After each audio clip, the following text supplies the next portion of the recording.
మన జీవితం అనేక మార్గ ప్రశ్నలతో నిండి ఉంటుంది. మనం ఎటు పోవాలో, ఏది సరైన మార్గమో తెలియక ఆశ్చర్యపోయే సందర్భాలు ఎదురవుతాయి.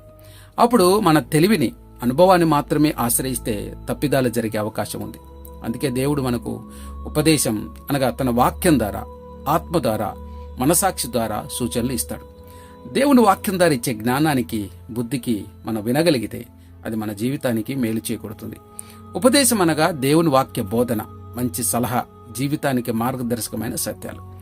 ఇవి స్వీకరించిన వారు లోపాలకు దూరమై జ్ఞానంలో స్థిరపడతారు. ఈ విధంగా వారు జీవితంలో విజయం మరియు శ్రేయస్సును పొందుతారు. దేవుని ఉపదేశాన్ని వినేవారు ఈ లోకంలోనే కాదు, శాశ్వత కాలంలోనూ మేలు పొందుతారు. యెహోవాపై విశ్వాసం ఉంచే వారికి ఇహలోకంలో ధన్యత్వం అనగా సంతోషం, సమృద్ధి కూడా ఉంటుంది. పరలోకంలోనూ ఉంటుంది. దేవునిపై నమ్మకం ఉంచే మనిషి సౌభాగ్యవంతుడు. ఇది అనగా మన సమస్యలు, నిర్ణయాలు, భవిష్యత్తు